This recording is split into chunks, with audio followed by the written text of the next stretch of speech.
It was a quiet afternoon in a bustling courtroom, the kind of day that felt ordinary on the surface but carried an undertone of tension that made everyone uneasy. The wooden benches were filled with the usual mix of people: lawyers, plaintiffs, defendants, and curious onlookers who always seemed to appear when drama was brewing. At the heart of it all sat Judge Edward Miller, a seasoned yet stern man whose grey hair and sharp gaze reflected years of delivering rulings with unwavering authority. His reputation was well known: fair but firm, and unafraid to call things as he saw them. Across the room stood Cassandra Green, a poised woman in her early 40s. Her caramel-toned skin seemed to glow against the muted colours of her professional blazer, and her every movement was deliberate and confident.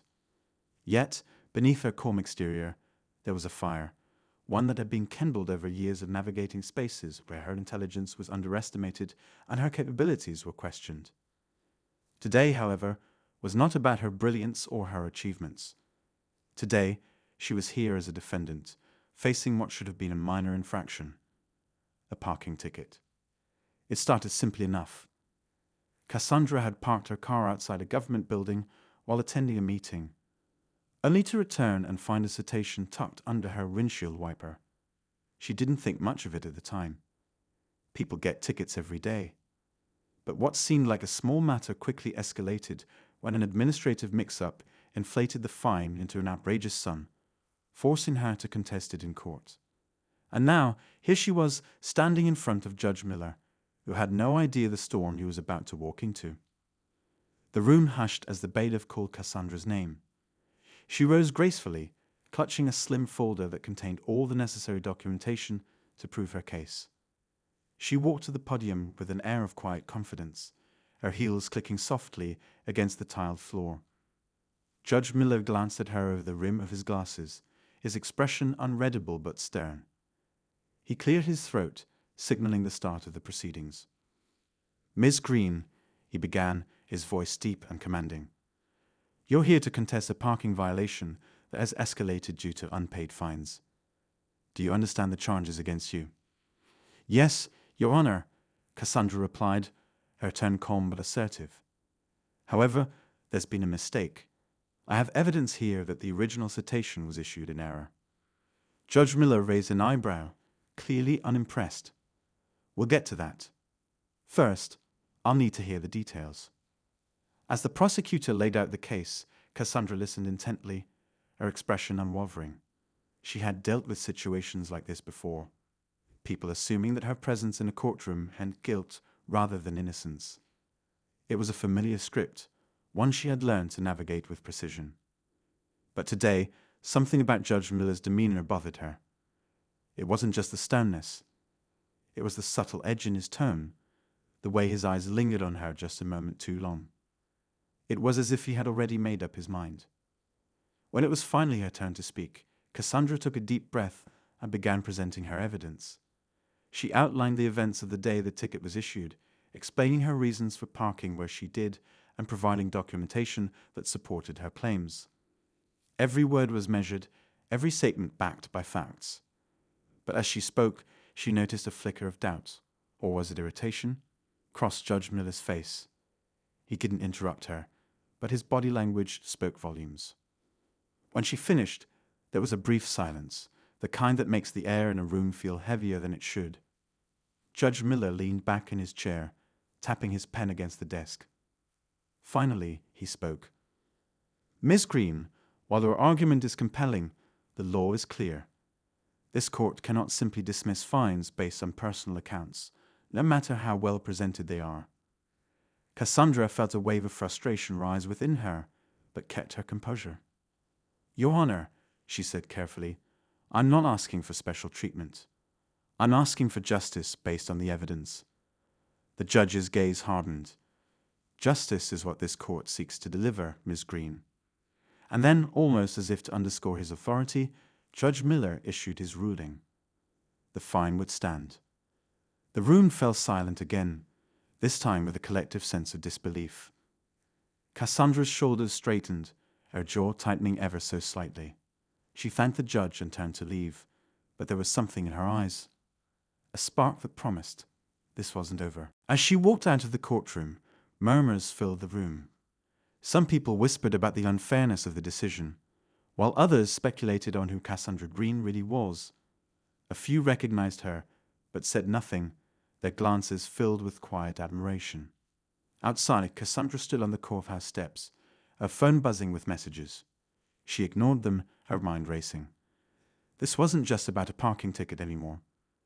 It was about something much bigger, a system that needed to be challenged and a narrative that needed to be rewritten. And if Judge Miller thought this was the end of the story, he was sorely mistaken. Because what he didn't know, and what no one in that courtroom had realized, was that Cassandra Green wasn't just anyone. She was a seasoned political strategist, a woman who had spent years working behind the scenes to dismantle biases and build strategies that changed the course of elections. She understood power, and she understood how to wield it. The fine was just a number, but the principle behind it was priceless. As the courthouse doors closed behind her, Cassandra made a decision. She would fight this, not for herself, but for everyone who had ever been dismissed, underestimated, or overlooked. And in that moment, she knew one thing for certain. Judge Edward Miller was about to learn who Cassandra Green really was. Cassandra Green walked down the courthouse steps, her heels clicking against the pavement with a rhythm that matched the steady beat of her thoughts. The late afternoon sun cast long shadows, but her mind was already miles ahead, mapping out her next move. She pulled out her phone and stared at the notifications lighting up the screen. Texts from colleagues, missed calls from friends, and a few emails marked urgent. None of it mattered right now. What did matter was finding a way to turn this moment of injustice into something greater. Cassandra had always believed that every setback was an opportunity in disguise. It was a philosophy ingrained in her since childhood, growing up in a family that taught her resilience in the face of challenges. Her parents, civil rights activists, had instilled in her a deep sense of responsibility. They'd fought battles that paved the way for her success, and she carried their legacy like a torch, lighting the way for others. The world, however, wasn't always kind to a woman like Cassandra. Despite her accomplishments, her intelligence, and her unshakable resolve, she was no stranger to being underestimated. People often mistook her calm demeanor for passivity, her polished tone for submission. But beneath that exterior was a strategist who had outmaneuvered some of the sharpest minds in politics. She knew how to play the long game, and she knew how to win. As Cassandra reached her car, a sleek black sedan parked a few blocks away, she noticed a figure lingering nearby. It was a man in his late 40s, dressed in a wrinkled suit, holding a notepad. He looked nervous, shifting his weight from one foot to the other, as if debating whether to approach her. Cassandra recognized the type instantly, a journalist sniffing around for a story. "Miss Green," he called out hesitantly, his voice cutting through the ambient noise of the city. "Do you have a moment to comment on what happened inside?" She paused, studying him for a moment before responding. "And you are?" "Timothy Harris, local reporter for the Chronicle," he said, stepping closer but still keeping a respectful distance. "I couldn't help but notice the ruling. It didn't seem fair."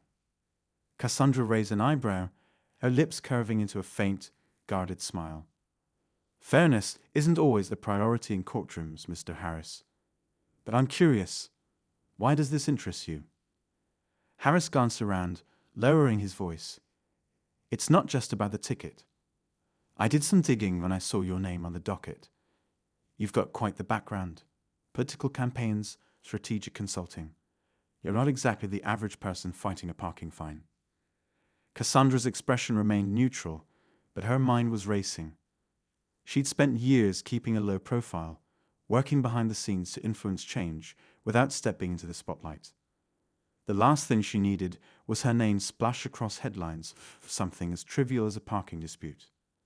Yet, perhaps this was an opportunity, a chance to draw attention to the broader issues at play.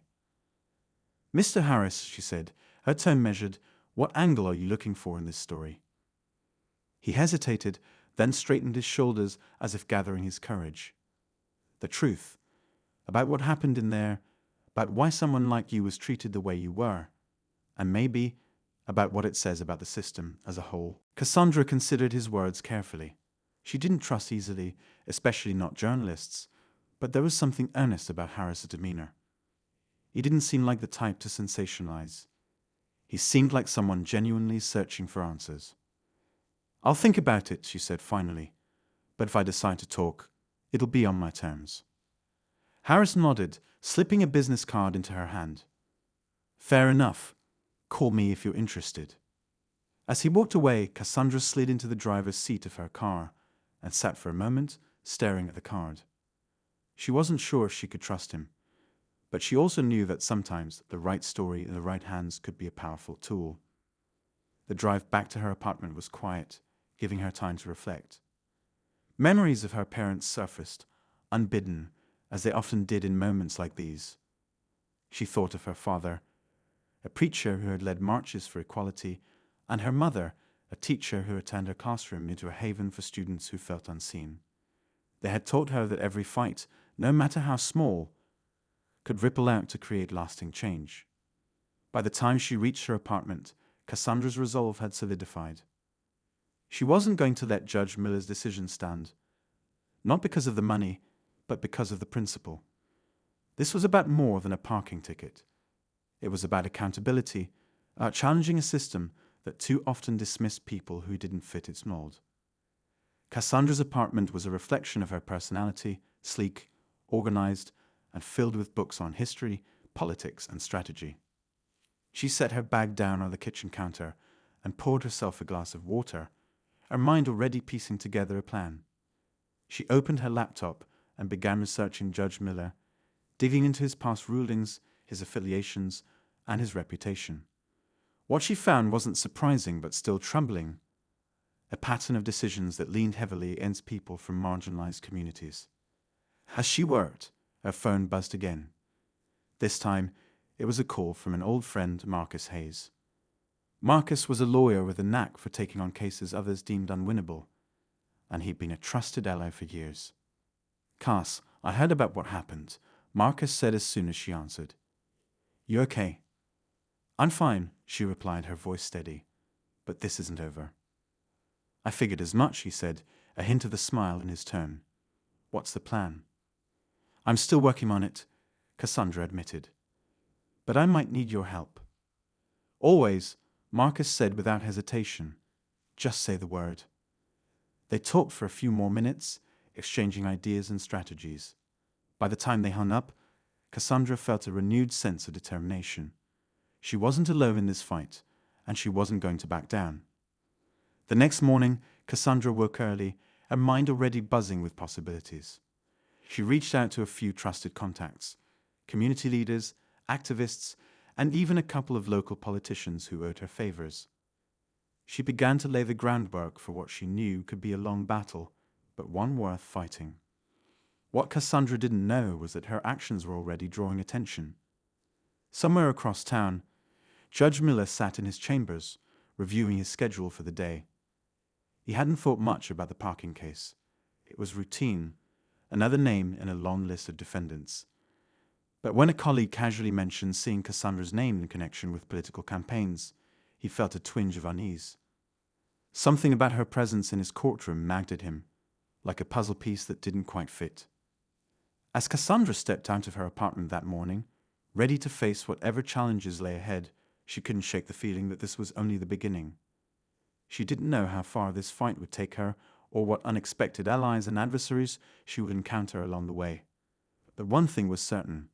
She wasn't going to let the system win without a fight, and neither, it seemed, was Judge Miller. The morning air was crisp as Cassandra Green stepped into the world beyond her door, her mind swirling with plans and possibilities. She had spent most of the night connecting dots, putting together information that painted a clear picture of systemic bias in Judge Miller's courtroom. But the question wasn't just about exposing the problem. It was about what to do with it. Cassandra was no stranger to strategic battles, but this one felt personal in a way she hadn't anticipated. As she walked down the street, the city coming alive around her, she couldn't shake the weight of the moment. It wasn't just about her. It was about everyone who had ever stood in front of someone like Judge Miller and felt the scales of justice tilt unfairly. A phone buzzed in her pocket, breaking her train of thought. She pulled it out to see a message from Marcus Hayes. "I've been digging," it read. "We need to talk. Call me when you can." Cassandra's pulse quickened as she dialed Marcus a number. He picked up on the first ring, his tone brisk but urgent. "Cass, I've been going through Judge Miller's records," he said. "It's worse than we thought. There's a pattern here.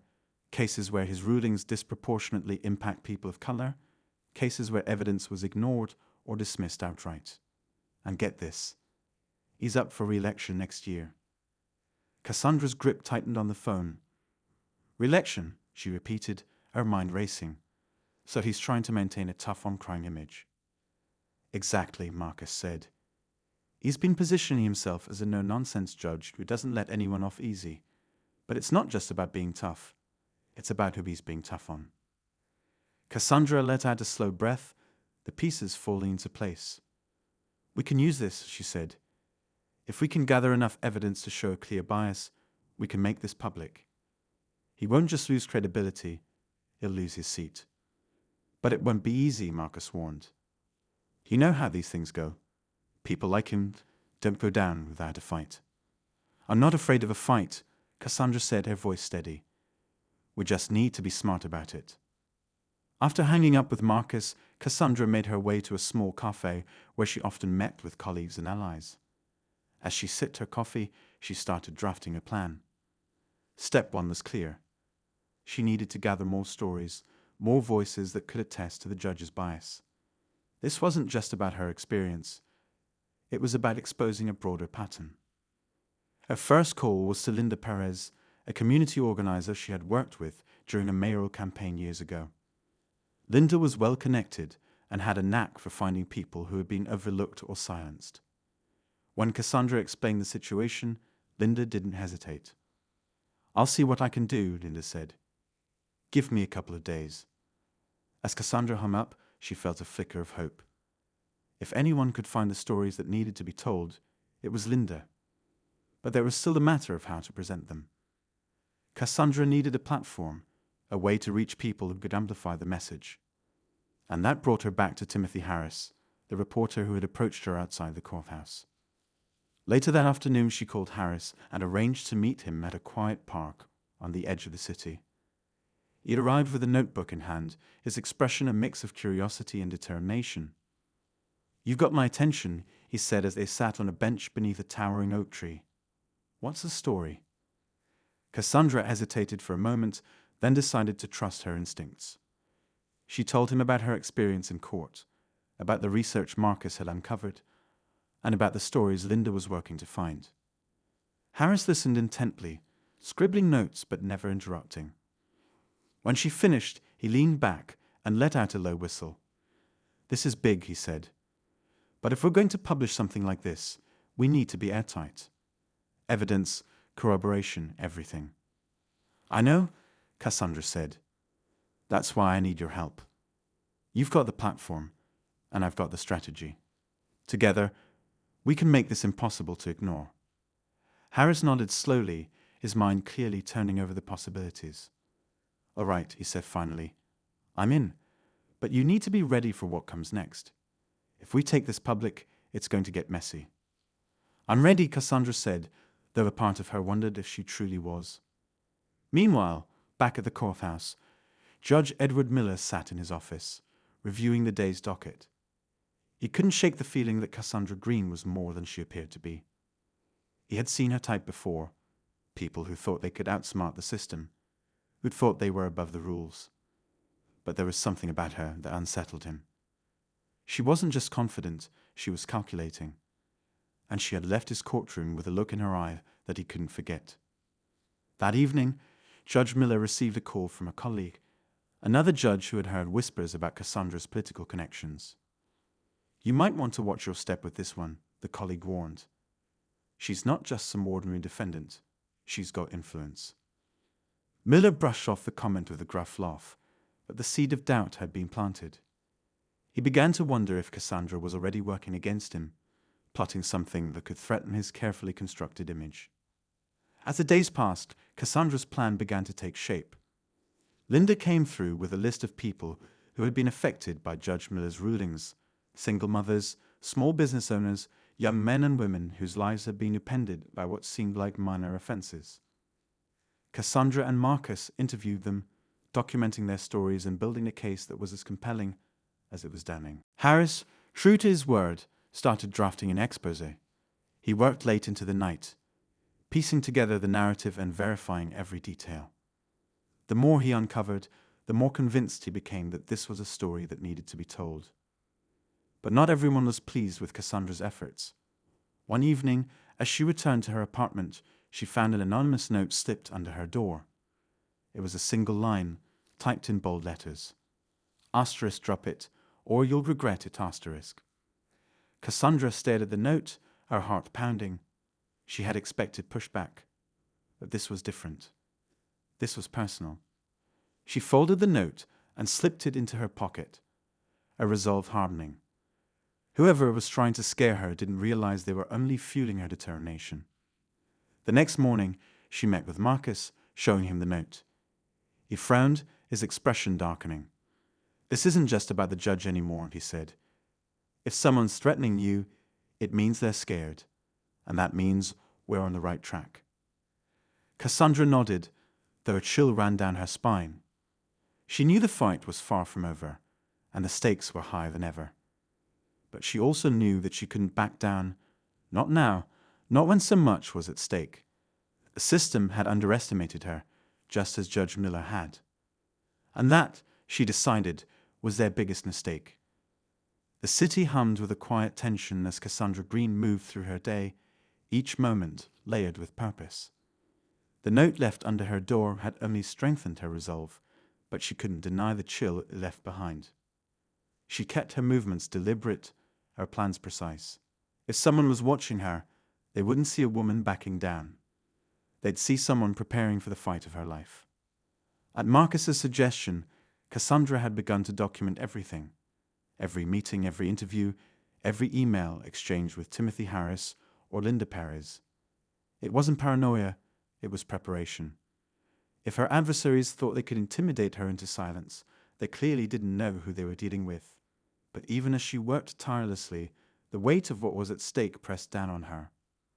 That afternoon, Marcus called with an update that sent a ripple of unease through Cassandra's carefully maintained calm. "We've got a problem," he said, his voice tight. "One of Linda's contacts just backed out.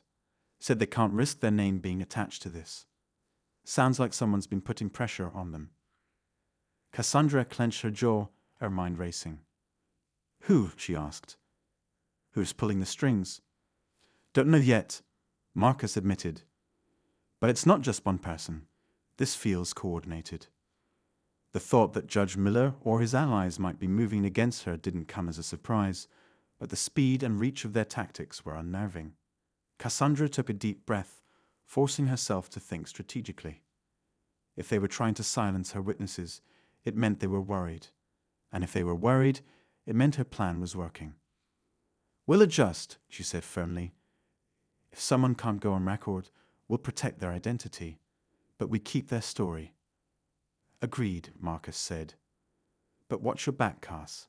They're playing dirty." That evening, Cassandra met with Harris at a quiet diner on the edge of town. The reporter had been working non-stop, chasing down leads and double-checking facts. But tonight, his normally steady demeanor was edged with urgency. "I've been hearing things," he said as they sat in a booth near the back. "Rumors about people digging into your past, looking for dirt. They're trying to discredit you before the story goes public." Cassandra let out a bitter laugh. "Of course they are. That's how the game is played." Harris leaned forward, his expression serious. "You need to be ready for this, Cassandra. They're not just coming for your reputation. They're coming for your credibility. If they can frame this as some kind of vendetta, they'll undermine everything we've built." "I know," she said, meeting his gaze. "But this isn't about me. It's about the people who've been hurt by this system. They can try to make it personal, but I'm not going to let them win." As they spoke, a storm brewed outside, the first drops of rain tapping against the diner's windows. The low rumble of thunder felt like an omen, a reminder of the storm Cassandra was walking into. But she refused to be swayed. This wasn't the first time she had faced adversity, and it wouldn't be the last. The next morning, Cassandra woke to find her inbox flooded with emails. Some were offers of support from people who had heard whispers about her fight against Judge Miller. Others were less kind, anonymous messages filled with vitriol and threats. She deleted them without a second thought. The real battles weren't fought online. They were fought in the court of public opinion and in the systems that shaped people's lives. As the day unfolded, Cassandra and Marcus began to piece together the connections between Judge Miller and several influential figures in the city. Campaign donors, business leaders, even a few high-ranking officials. Miller's network was extensive, and it was clear they had a vested interest in keeping him on the bench. Cassandra knew she was up against more than just one man. She was challenging an entire ecosystem of power and privilege. Meanwhile, Judge Miller was feeling the pressure in his own way. The whispers about Cassandra's investigation had reached his ears, and while he publicly dismissed them as baseless, he couldn't shake the unease gnawing at him. He had worked hard to build his reputation, to project an image of authority and fairness. But deep down, he knew his record wasn't spotless. And if Cassandra uncovered the right pieces of information, it could all come crashing down. One evening, as he sat alone in his chambers, Miller received a call from a trusted ally, a prominent attorney who had helped him navigate tricky situations in the past. "You need to get ahead of this," the attorney warned. "If Green goes public with this story, it won't just be bad press. It could lead to an ethics investigation." Miller's hand tightened around the receiver. "She doesn't have anything solid," he said, though the words felt hollow. "It's just noise." "Don't underestimate her," the attorney said. "She's smart, and she's determined. If you don't find a way to shut this down, you could lose everything." The call left Miller rattled, his mind spinning with scenarios and countermeasures.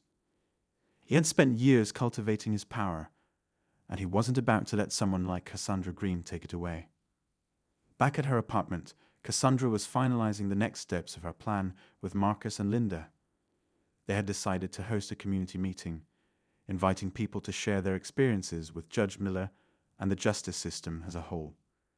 The goal was to create a groundswell of support, to show that this fight wasn't just about one woman's parking ticket. It was about systemic change. The night of the meeting arrived, and the small community center was packed. People of all ages and backgrounds filled the room, their faces a mix of hope and apprehension. Cassandra stood at the front, her heart pounding as she prepared to speak. She had spent her career behind the scenes, pulling strings and shaping narratives. But tonight, she was stepping into the spotlight. As she began to talk, recounting her experience and the stories she had uncovered, the room grew quiet.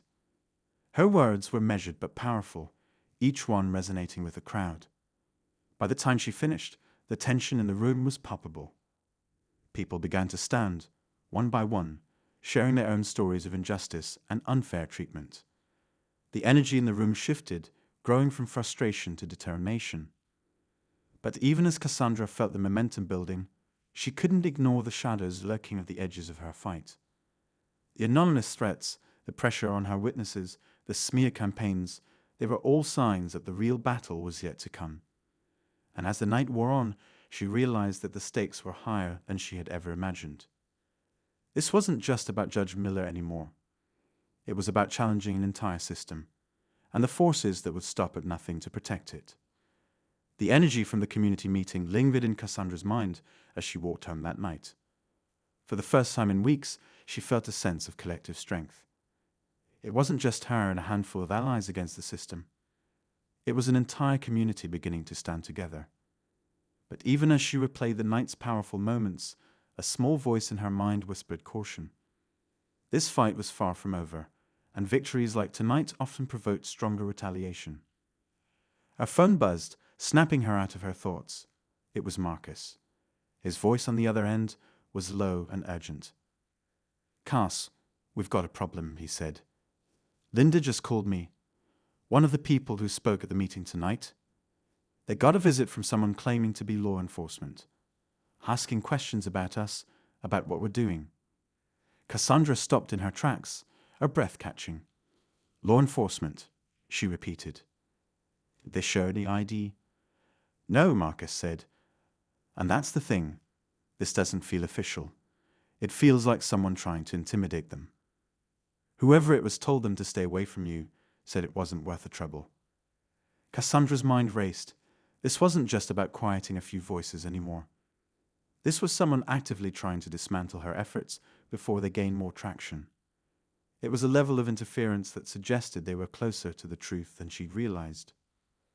Tell Linda to let everyone know, she said, her voice firm. No one talks to anyone claiming to be law enforcement without a lawyer present. We'll make sure they're protected. As she hung up, her resolve hardened. The stakes were higher now, but so was her determination.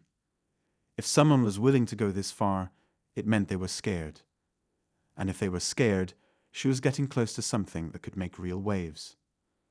The next morning, Cassandra woke to another wave of emails, but one stood out. The subject line read, *urgent. We need to talk *. The sender was unfamiliar, but the tone of the message was clear. It wasn't the usual anonymous threat or offer of support. It was someone who wanted to meet in person. Against her better judgment, she decided to respond. The message came back almost immediately. * coffee shop on 8th and Vine. Noon *. Cassandra arrived at the cafe early, scanning the room for anyone who might be a sender. A man in a grey suit sat near the back, his eyes meeting hers as she walked in. He gestured for her to join him, and as she approached, she noticed the tension in his posture, the way he glanced at the door, as if expecting someone to burst in at any moment. Ms. Green, he said as she sat down. Thank you for coming. Well, let's just say I work in the system you're fighting against, or at least I used to. His words sent a ripple of unease through her. What do you mean? She asked. The man leaned in, his voice dropping to a whisper. I used to work with Judge Miller. I handled a lot of his administrative tasks, helped him with case research, that kind of thing. But I left about a year ago, and I've been trying to move on. Until I heard about you. Cassandra studied him carefully, unsure whether to trust him. Why did you leave? She asked. He hesitated, his eyes darting around the room. Because I couldn't do it anymore, he said finally. The way he handles cases, it's not just about bias. There's something deeper. Certain decisions, certain outcomes, they weren't his alone. He's got people above him pulling strings. The words hum in the air, heavy with implication. Cassandra's heart raced as she processed what he was saying. This wasn't just about one judge abusing his power. It was about a network of influence, a web of connections that extended far beyond Judge Miller's courtroom. Why are you telling me this? She asked, her voice steady despite the storm brewing inside her. Because someone needs to know, he said. And because you're already in too deep to stop now. But be careful. If you push too hard, they'll come after you. And they won't stop at threats. Before she could respond, the man stood abruptly, tossing a few bills on the table. That's all I can say, he said, his tone final. Good luck, Miss Green. You're going to need it. As he walked out of the cafe, Cassandra sat frozen, her mind reeling. The conversation had confirmed her worst suspicions, but also opened a door to something far more dangerous. If what the man said was true, our fight against Judge Miller was just the beginning. The system she was up against wasn't just flawed. It was designed to protect itself at all costs. Back at her apartment, Cassandra relayed the meeting to Marcus, her voice trembling with a mix of anger and fear. This isn't just about Miller, she said. There's an entire network working behind the scenes. They're the ones we're really fighting. Marcus was quiet for a moment before responding. If that's true, then we need to be even more careful, he said. But we also need to move faster. If we expose this, we don't just take down a judge, we take down the whole system. But moving faster meant taking bigger risks, and Cassandra knew the cost of those risks all too well. As the day turned to night, she couldn't shake the feeling that the storm was closing in. Every step forward brought her closer to the truth, but it also brought her closer to the edge of something she wasn't sure she could control. The fight was no longer just about justice. It was about survival. and the question lingering in her mind was whether she had the strength to see it through. Cassandra knew the time for caution had passed. The revelations from the man in the cafe had ignited something in her, a fire fueled by anger, resolve, and a deep sense of duty.